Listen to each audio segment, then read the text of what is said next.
สบายดีเนาะมื้อนี้เป็นมือสั้นวันดีมือ4วันงามเนาะ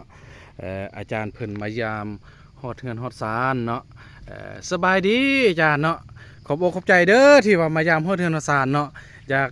ให้อาจารย์แนะนำตัวเองเนาะว่าความรู้สึกเป็นจังไดที่ว่ามายามน้องยามนุ่งนี่นะฮอดเฮือนฮอดศาลนี่และก็อยากให้อาจารย์แนะนำผลงานของอาจารย์เนาะที่แต่งเพลงและก็เป็นนักร้องเนาะให้ FC เพิ่นได้ฮู้ได้เห็นเนาะจะสบายดีเนาะข้าพเจ้านี่ชื่อไพฑูรย์ผาบองเนาะแต่เมืองหินเหิบแขวงเวียงจันทน์โอ้มาจากเครื่องเวียงจันทน์พุ่นเนาะอ้ายเนาะตั้งใจได้นี่เนาะตั้งใจมาแยมมาจามน้องนุ่งขอบใจเพราะว่าน้องนุ่งนี่ความหูกวงไกลเป็นค่ายเพลงเลยผู้สูงสตูดิโอจังซั่นก็เลยว่ามาเยี่ยมมายามน้องนุ่งเพราะว่าข้าพเจ้านี่จะจิตใจมากฮักศิลปินว่าซั่นซะเจ้ามีหลายผลงานที่ข้าพเจ้าลงซ่องเนาะไพฑูรย์ผาบองด้วยเป็นเพลงสาวสิมั่งหงซื่อบ่สาวส่งคาเด็บบ่เซิร์ฟไฟเดือน6บ่โอ้คักเจ้าจ้าที่ผู้ใดติดตามผลงานข้าพเจ้าก็อาจจะฮู้เนาะจังซั่นมื้อนี้ข้าพเจ้าทุกสักสึกภาพภูมิใจหลายที่ว่าน้องไส้ค่ายเพลงนี่ต้อนรับจับโจมอย่างดีเจ้าขอบใจพวกเขาก็สิพากันลงซ่องไพฑูรย์สตูดิโออีกนี่นะโดย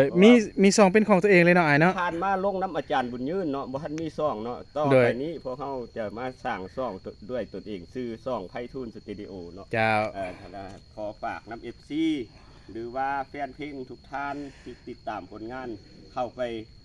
ส้มเข้าไปเชียร์กดไลค์กดแชร์ให้ข้าพเจ้าด้วยเนาะชื่อซอง YouTubeไพฑูรย์สตูดิโอเนาะเจ้าก็ฝาก FC เด้อติดตามช่อง YouTube ของเพิ่นเด้ออาจารย์ร้องทั้งแต่งทั้งประพันธ์ว่าซั่นๆเนาะแต่งเองร้องเองว่าถ้าผู้ใดมีแฟนเพลงลูกศิษย์ลูกหาบ่ลูกหลานอยากได้เพลงน้ำข้าพเจ้าก็พัวพันได้เนาะสามารถผู้พันได้ตามเบอร์โทรอยู่76465069เนาะเบอร์แอปข้าพเจ้าเนาะจ้าตัวนี้เป็นเบอร์ทั้งแอปทั้งโทรเนาะทั้งแอปทั้งโทร76465069เนาะจ้าก็ขอบใจเด้ออาจารย์เด้อที่ว่าสละเวลามาฮอดเฮือนฮอดศาลเนาะอาจารย์ไพฑูรย์ผาบ้องเนาะเพิ่นมายามฮอดเฮือนฮอดศาลของข้าพเจ้าเนาะนี่ก็ขอบใจเนาะฝาก FC ติดตามช่อง YouTube ของอาจารย์ไพฑูรย์เพิ่นเด้ออาจารย์ไพฑูรย์เนาะชื่อซองเลยแม่นไพฑูรย์สตูดิโอเนาะก็ขอบใจฝากกดไลค์กดแชร์และให้กำลังใจ